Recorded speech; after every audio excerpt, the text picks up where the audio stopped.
श्री गुरु सत्ताय नमः। क्या जप या अनुष्ठान करके उसका पुण्य फल किसी व्यक्ति को दिया जा सकता है?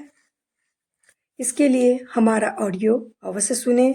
शीर्षक: एक के द्वारा दूसरे के लिए जप अनुष्ठान। जिस प्रकार एक व्यक्ति अपने धन साधनों का अनुदान दूसरे अभावग्रस्तों को दे सकता है, उसी प्रकार उपासना द्वारा अर्जित तप भी दूसरों के निमित्त उदारता पूर्वक किया जा सकता है।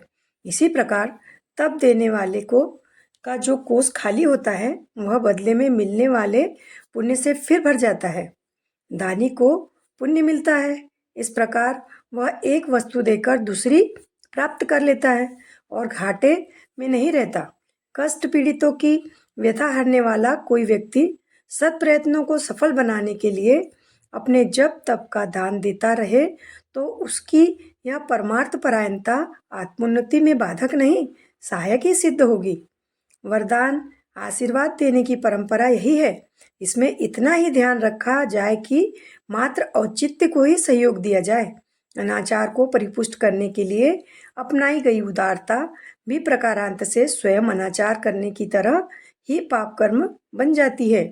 इसीलिए किसी प्रकार की सहायता करते समय यह ध्यान भी रखना चाहिए कि इस प्रकार की सहायता से अनीति का पक्ष पोषण तो नहीं होता। पैसा देकर बदले में कल्याण के निमित्त कराए गए जप अनुष्ठान में सफलता तभी मिलती है जबकि फीस पारिश्रमिक के रूप में नहीं, वरन कर्ता ने अनिवार्य निर्वहन के लिए न्यूनतम मात्रा में ही उसे स्वीकार किया हो। व्यवहार या लूट खसोट की दृष्टि से मनमाना पैसा वसूल करने वाले लालची अनुष्ठानकर्ताओं का प्रयत्न नगण्य परिणाम ही प्रस्तुत कर सकता है। अनुष्ठान आदि की विशिष्ट साधनाएं चाहे स्वयं की गई हो या दूसरे के कराई गई हो, उसमें हर हाल में तपश्चर्या के नियमों का पालन करना आवश्यक है। आहार की सात्विकता, ब्रह्मचर्य पालन, अपनी सेवा आप करना जैसे नियम हर अनुष्ठानकर्ता के लिए आवश्यक है, भले ही वह अपने निमित्त किया गया हो या दूसरे के लिए। इन नियमों का पालन न करने पर मात्र जप संख्या पूरी करने से अनुष्ठान का लाभ नहीं मिलता। जहाँ तक हो सके अपनी साधना स्वयं ही करनी चाहिए। विपत्ति के समय वह दूसरे से भी कराई जा सकती है, पर उसकी आंतरिक भावना और बाह्य आचरण प्रक्रिया साधु ब्राह्मण स्तर की होनी चाहिए।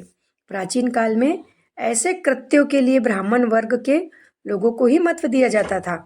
उन दिनों के ब्राह्मण ब्रह्म तत्व के ज्ञाता, उच्च चरित्र और आचरण व्यवहार में देवोपम रीति नीति अपनाने वाले थे। इसीलिए उनकी श्रेष्ठता स्वीकार की जाती थी और उन्हें देव कर्मों का उत्तरदायित्व सौंपा जाता था।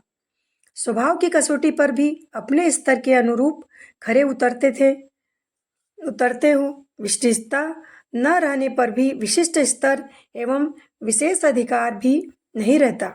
आज की स्थिति में ब्राह्मण अब्राह्मण का अंतर कर सकना कठिन है।